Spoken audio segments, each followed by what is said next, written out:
So I found out that there's an entire niche on TikTok of prison wives.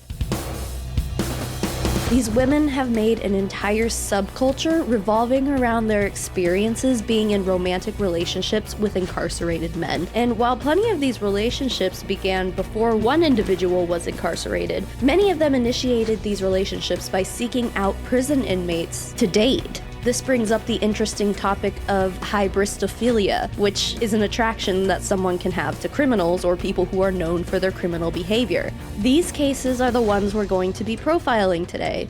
Women who sought out prison inmates to have romantic relationships with, and then went viral on TikTok for their prison wife content. I don't have anything else to preface this with, so let's get started.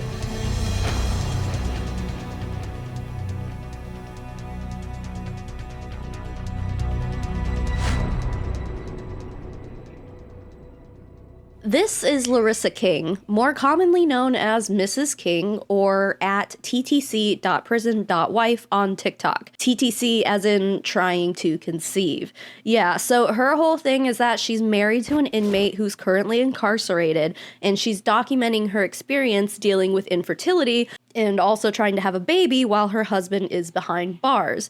Oh, and she also has a preteen daughter from another relationship. It's fascinating, but also very, very messy. Larissa, a 36-year-old Canadian woman, met her now husband Ryan King when she took a job working in the kitchen of the prison that Ryan was incarcerated at in 2020. Larissa says that during this time, she didn't talk to Ryan much, although some do speculate that she's not being completely honest about this, suggesting that she's just saying that to hide that she had an inappropriate relationship with one of the prisoners while she was on the clock. Assuming that what Larissa is saying is the truth, though, eventually she would be let go from the job, and she decided to pursue a career as a probation officer. During this time period, she thought it would be helpful to reach out to some prisoners and have conversations with them about helping them readjust to society upon release, and she chose Ryan King as the man she'd reach out to. Letters turned into phone calls, and the frequency of these phone calls went from once a week to eventually multiple times per day. After a few months of this, Larissa says that she fell in love with Ryan. However, her feelings were complicated at first. She even lost friends and family over this relationship because, well, Ryan King is a murderer. And not just any murderer, but a sick, violent, shameless murderer serving a life sentence. In 2003, Ryan King and his friend Ryan Fitzpatrick, yeah, they're both named Ryan, had been out drinking at a bar, and afterwards they went out with the intention to break into cars. So they found a Mustang, and while they were there trying to break into it, Fitzpatrick said that he heard someone running up on them and yelling, so he started running. He testified that as he looked back to see if he was being chased, he saw Ryan King face to face with a man named John Daly. He then witnessed Ryan King stab John Daly in the head with a screwdriver. The two of them left the scene, and allegedly they both made a pact to never talk about any of this again. Unfortunately, John Daly was on life support for 7 days and ended up dying after the attack due to severe brain damage. This murder was a cold case for 5 years, until Ryan Fitzpatrick finally snitched to the police at his wife's behest. That didn't stop Ryan King from trying to accuse Ryan Fitzpatrick of being the one to stab John Daly in his defense, though. This line of defense was easily disputed by witnesses who were there, and they were able to corroborate Ryan Fitzpatrick's story and timeline of events. Ultimately, Ryan Fitzpatrick was never charged in relation to this crime. Ryan King, on the other hand, was found guilty of second-degree murder and sentenced to life in prison with the possibility of parole after 15 years. As of right now, Ryan King is eligible for parole, but as Larissa has explained on her TikTok, he still probably won't be let out on parole for at least a few more years. Holy shit, you guys. So when I originally uploaded this video, I had inserted a clip of Larissa answering a comment on her TikTok, and Cater's media group DRM issued a copyright claim against it. That's weird because I've never had a TikTok video get a copyright claim, so I went through the motions and tried to delete the claimed content, and before it finished processing, Cater's media group DRM issued issued an entire copyright strike on my YouTube channel for putting in bits of someone's TikTok video. Not only have I never had a copyright strike on my channel, but I've never in my life seen a TikTok video even get a copyright claim. So I've decided to cut out the video clips that I've used of Larissa in this YouTube video. Sorry if it seems kind of weird, but the company that issued this entire ass copyright strike, again, is Caters Media Group DRM. So fuck you, Caters Media Group DRM. Eat shit. You're abusing YouTube's copyright system, and you should be ashamed of yourself. And ironically enough, given the topic of conversation here, this kind of thing should be illegal. Like, it certainly goes against US copyright law's fair use doctrine, but anyway, in the clip I've removed, Larissa basically is just explaining that her husband is up for parole and that he probably won't get out for a few years because the parole board wants to see him transferred from a medium security institution to a lower security one here before he's considered for release. So that's basically the context you're missing here. Back to your regularly scheduled content. So it's clear to see why so many online spectators are having a hard time wrapping their head around this relationship. She seems like an average, sweet girl next door. How did she manage to fall in love with an inmate serving a life sentence for murder? And how could she possibly be okay with bringing her 12-year-old child along with her when she visits Ryan? Many call this parenting decision irresponsible, and as a mother myself, I have to agree. Any person who can snap like that and stab an innocent Good Samaritan in the head with a freaking screwdriver and then hide it for 5 years is not someone that I want to be around, let alone my young daughter. I mean, I really do try not to judge other people's relationships, but from a parenting perspective, I cannot wrap my head around this. I saw an article that says she's okay with it because he didn't commit a crime against women or children. To me, that doesn't matter, and it's just a delusional justification for her potentially dangerous decision. But apparently their love was just so strong that Ryan proposed to Larissa on their second in-person visit at the prison. The couple got married inside the prison where Ryan King was incarcerated at in March of 2023. Wedding photos from the event show Larissa's young daughter in attendance, and they basically rushed the whole marriage thing because according to the prison's strict rules, conjugal visits would not be approved unless you were married. Despite this, they still were not allowed to spend their wedding night together, and it would be 4 more months of fighting with the prison administrators to get these visits approved. Hi again, I've removed another video clip that I used here. This clip was not part of the copyright strike, but because I don't want this stupid shit to get my entire channel taken down, I'm just deleting this clip as well. It was basically just of Larissa explaining the difficult process that she and Ryan had to go through to be able to be approved for conjugal visits, explaining that the prison made up their own rule that the two of them had to be married first, and then even after they got married, it was a stupid process for them that took 4 months for them to finally be approved for conjugal visits. Anyway, Caters Media Group DRM, and by extension Larissa King, I hope these very flattering screen grabs that I've used in place of these video clips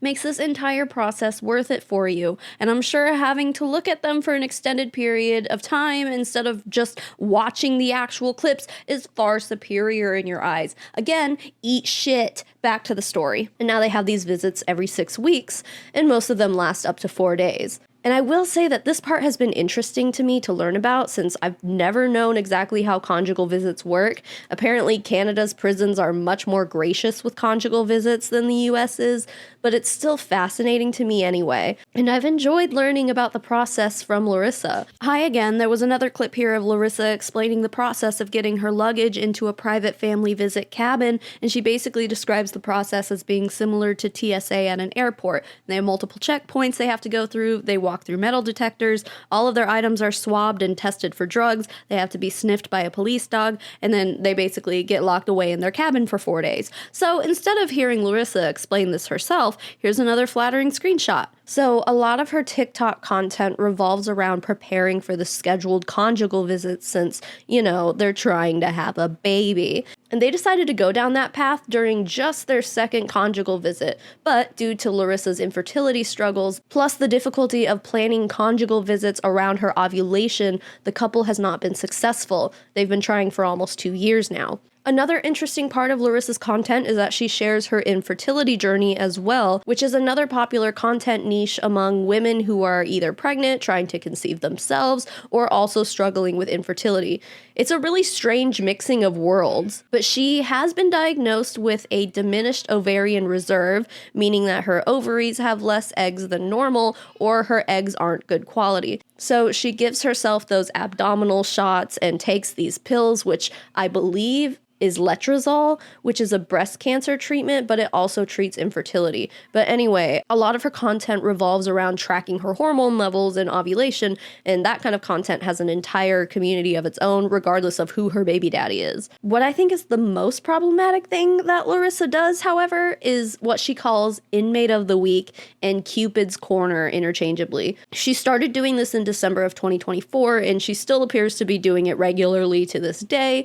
Basically, what she's doing is she's finding incarcerated individuals who are looking for love with someone in the real world. They mail her pictures of themselves and they write a letter with their interests and their story in their own words and all that. And many of these inmates are in for violent charges, just like her husband. The first inmate she featured was this guy who is serving 25 years to life in prison for first-degree murder. From what I found online, he strangled a guy because he didn't like the way he treated his girlfriend. That's basically the extent of the details I can find. Oh, and then he also disposed of the body and got caught because he apparently confessed to an undercover cop. Sounds like a real catch. Larissa read a letter from him where he basically trauma dumps how his girlfriend left him while he was in prison, some stuff about his past with his mom and how lonely he is.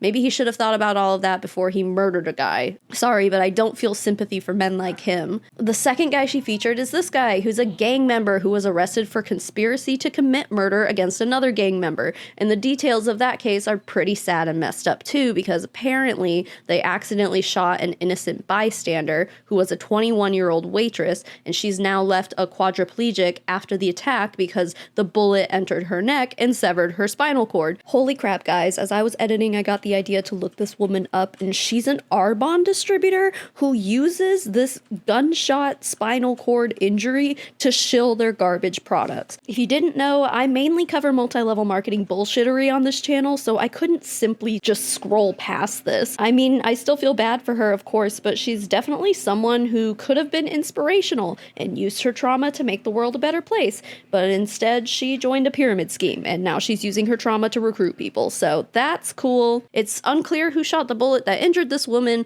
or killed the gang member that they were targeting, because apparently there were 4 attackers involved in the shooting, one of which seems to be our inmate of the week here. To me, that seems like a total and complete disregard for the safety of others and not someone I would want to have anything to do with. He actually recently did get released from prison under heavily supervised conditions due to his ongoing propensity for violence. But don't worry, guys. Larissa says he's a kind-hearted individual. And then there's this guy who was involved in murdering a drug dealer with a hammer. He was involved with one other individual, and at their trials, both men pointed the fingers at each other, accusing each other of being the one to kill the guy. They both admitted to shoving his body in a barrel and tossing it into a river, only for it to be found 6 months later. And then the next guy she featured is a guy serving life without the possibility of parole for stabbing his friend, but I think you get the point. She's basically running an online dating scheme to connect actual violent murderers with women in the outside world. She never shares details of the crimes in these videos. She doesn't even say first-degree murder. She'll just say first degree.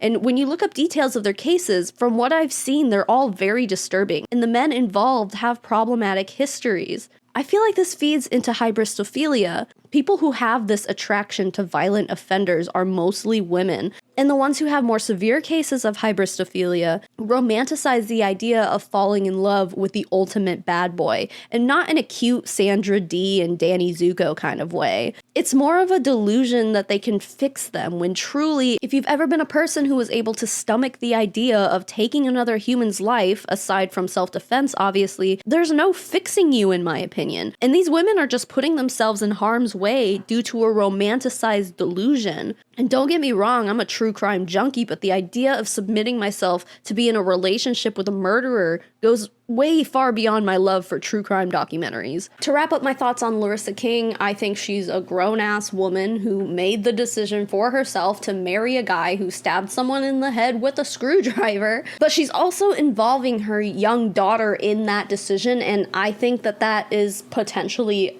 dangerous. And then for her to influence other women to follow in her footsteps could be getting those women into danger as well. Now, of course, I believe in, rehabilitation and everything like that, and I do believe that prison inmates should be allowed to have pen pals and establish relationships with people while they're incarcerated, but like trying to hook women up with violent offenders goes over the line for me. It feels unsafe and icky. I don't know. I don't like it. But Larissa's husband is still in prison to this day, and it's unknown if or when he'll be released. In most cases, I would wish Larissa luck with her infertility journey, but I can't endorse her bringing a child into the world under the current circumstances that she finds herself in. But that's just my opinion. Of course, let me know what you think in the comments down below.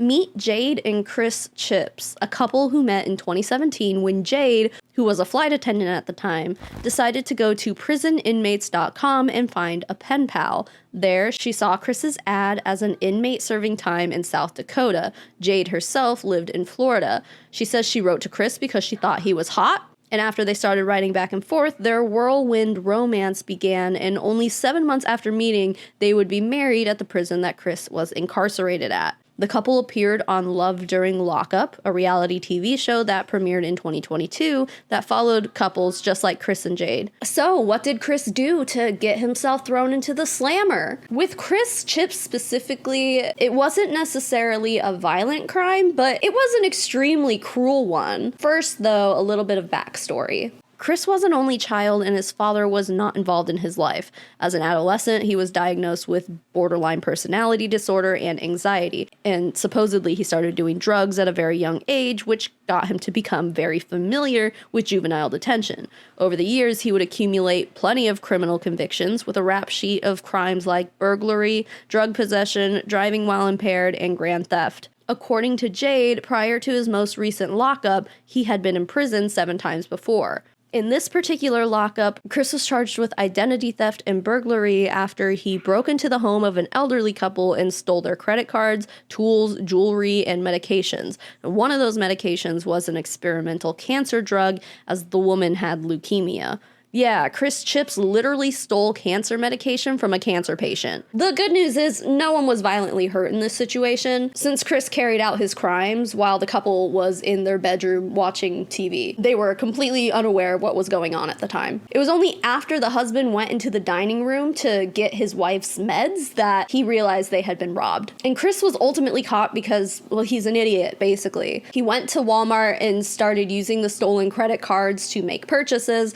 and then he went and tried to pawn off some of the jewelry he stole from the woman, and all of that was obviously caught on camera and extremely traceable. Since Chris had been a repeat habitual offender, the sentence was harsh. He was sentenced to over 30 years in prison, although he was only forced to serve 10 and a half of those years behind bars.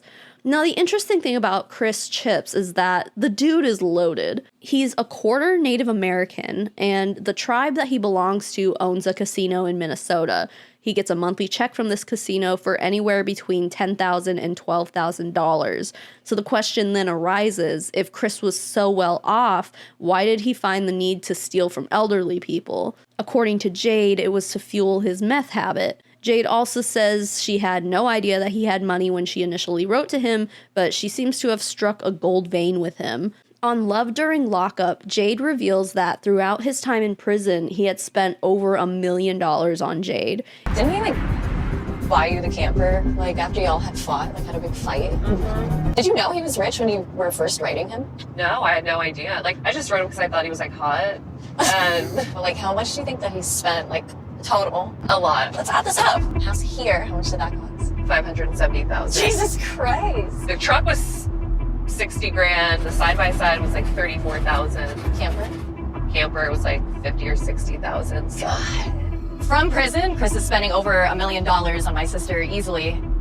I definitely think that Chris tries to buy Jade's love. He bought her a $570,000 house, a $60,000 truck, an SUV, a fifth wheel camper, an ATV, multiple Harley Davidsons, and then of course cosmetic procedures such as lip injections and veneers. Obviously, this sparked claims that Jade was a gold digger, but Chris has very aggressively told Jade that he wants her to essentially be his trophy wife. He wants to support her and he doesn't want her to work. That's a very traditional and outdated view on the family dynamic, but would it surprise you if I told you these doofuses are MAGA? No, me either. Aside from love during lockup, Jade started blowing up on TikTok after posting tons of content of her life as a wealthy prison wife. She had a cardboard cutout made of him, and she would make these silly videos with it. She would open the mail that he sent her from prison, in which she had received a plethora of gorgeous beadwork dream catchers, and they would even create TikToks using viral sounds together while he was incarcerated, which, how did they even plan these videos? Like, this part is impressive to me. You're such a dick! Every day I wake up and I hope you're dead! I'm tired of this, Grandpa! That's too damn bad! Despite how happy and in love Jade portrayed them to be on TikTok, some strange allegations have surrounded the couple. First of all, Chris has other kids from other relationships that he had before he went to prison this last time, and there is so much drama between Jade and one of Chris's exes, and this ex's name is Tracy Korslund. I went down a rabbit hole with this. It is so messy. At one point, I even considered, like making a separate video just of this situation alone, but honestly, I think both sides are pretty problematic in their own ways. Like, yeah, Jade has allegedly done some pretty insane stuff, and Tracy Korslund was exposed for being a transphobe to her own kid. And the only reason we know that is because Jade actually obtained those videos in a pretty dishonest and gross and sketchy and slimy way. But nonetheless, the videos do depict Tracy saying some nasty stuff and like openly admitting to being transphobic. Meanwhile, Jade's over here making fun of Tracy's hair loss that she experienced due to chemotherapy, and while it's obviously wrong to make fun of somebody else's appearance when it's something that they can't help, they've both flung insults at each other, specifically about each other's teeth. All of it just seems really petty and childish, so it would be hard to make a video about like two sides of a situation where both sides equally suck. It would be so infuriating that I feel like it would just be unwatchable. So since this isn't necessarily a deep dive into any one prison wife in particular, and more of like an overview of the content genre as a whole, I'm not going to spend too much time on this beef, but here are the surface level highlights. In 2023, Jade started some public beef with Tracy on TikTok, trying to call her out for all of the things that she was allegedly doing to try to ruin their relationship. I'll let Jade explain it in her own words. She took me to court 5 times trying to get domestic abuse orders and protection and stalking orders against me. And I live in Florida. She lives in South Dakota. She was just trying to make my life a living hell because she was envious that I had a TikTok following and Chris was involved. If you didn't know, she still wants him. She had a video where my photo was taped on her mirror. Chris's family has dealt with Tracy for like the last 14 years. She messaged Chris's mom years ago, I have screenshots, saying that she was pregnant and that if his mom paid her 10 grand, she would have an abortion. She sent her a fake sonogram picture.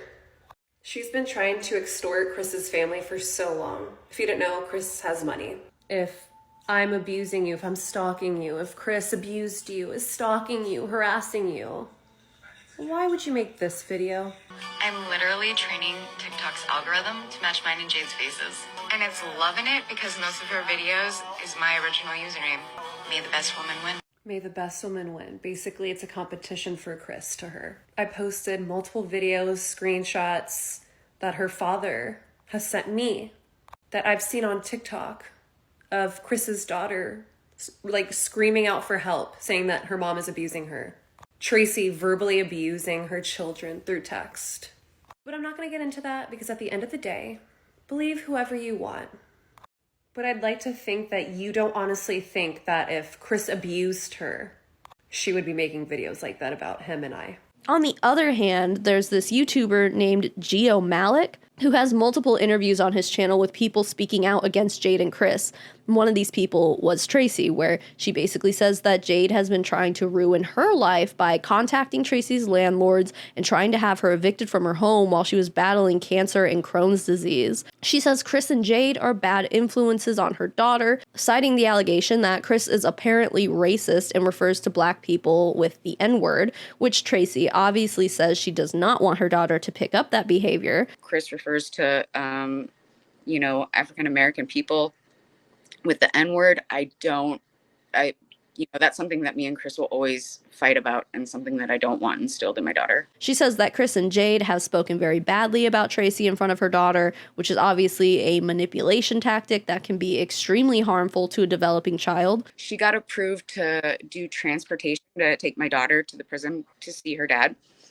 And the first and only time that happened, it went absolutely horrible. And she ended up telling me I was a piece of shit in front of my daughter and that my daughter knows the truth now. And my daughter was like 8 at the time. I'm like, what are you talking about? She also claims that after she bought her daughter a phone, Jade bought the daughter the exact same phone and allegedly threw the phone that Tracy got for her in a ditch. And Tracy says that she did that so Jade would be able to monitor and communicate with the daughter, but also to essentially groom the daughter by sending her money to buy her love. If this is all true, it's no wonder Tracy was trying to get an order of protection against Jade. Tracy has an entire Instagram account where she basically just compiled all of the receipts that she has on Jade, including Jade making multiple fake accounts to harass her and other people who support Tracy, her apparently threatening people with hexes and curses, allegedly contacting another prison wife's husband's prison to try to get the wife's visiting rights revoked, and just so much other stuff that I can't even begin to make sense of. Personally, I fall more on the side of believing Tracy's version of events, although I can absolutely see why some people think that what Tracy is doing is obsessive. Of course, I feel like if I had a child who was in a similar situation, I would be documenting everything too. But Tracy just seems to take things too far on her end in the same way that Jade does. In my brief research, I couldn't find an answer for why Tracy made the video saying that she was trying to make her TikTok algorithm think that she was Jade. I don't know if that video clip was taken out of context, but without any of that context, I can admit that seems a bit delusional and strange. As far as the allegation that Tracy had a picture of Jade taped onto her own mirror, Tracy says it's because she knew that Jade was obsessively watching her. So she was essentially like instigating her because she knew that she was watching and knew that she would respond in an unhinged way. I'm not sure I believe that entire explanation 100%, but at the same time, I don't think that there's a better explanation other than, oh, well, she's just a crazy obsessed ex, you know? Which I don't necessarily believe that either. I think the girl just has a lot on her plate and obviously has some mental health stuff to sort out, and I'm not just saying that to be a dick. I'm saying that because, like, at one point she posted a video saying, if I unalive myself, it's because of Jade. And that specifically feels very, like, attention-seeking and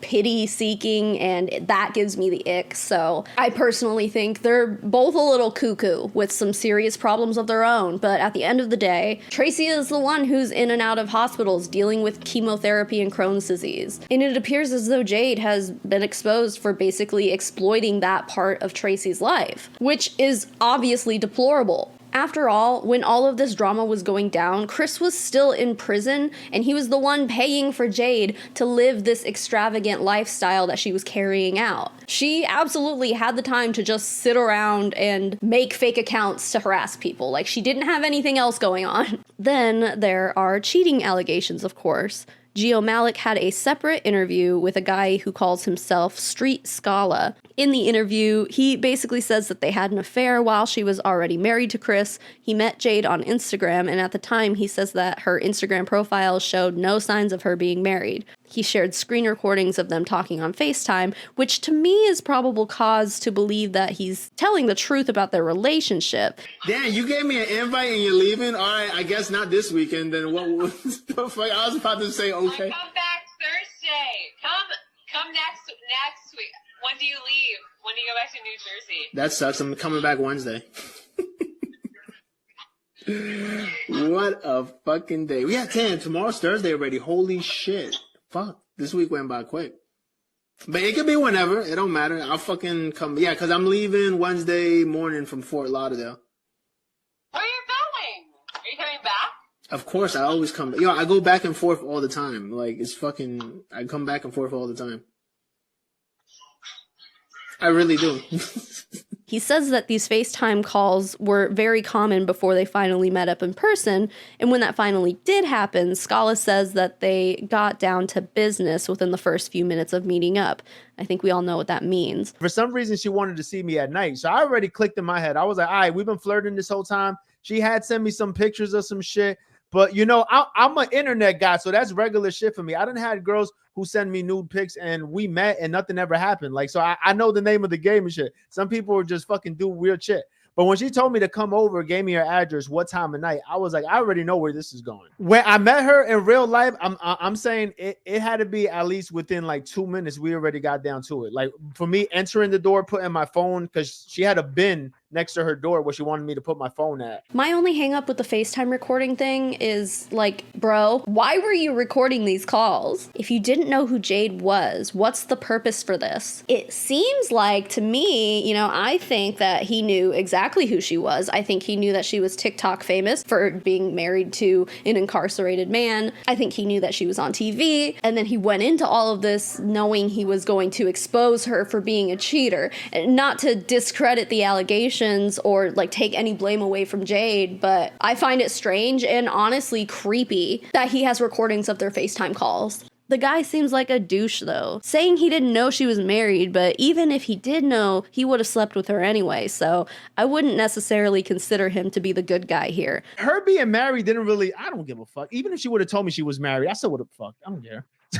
Like, I still would have done it anyway. That really didn't bother me. They both clearly have questionable personality flaws, but I'll leave his interview in the description if you want to watch it. Tracy spoke on these allegations too, and even suggested that Jade may have had other affairs as well. Yeah, I don't believe for a second that she's faithful to Chris. There's a lot of stuff that I know that I don't put out there. I know he's not the only one.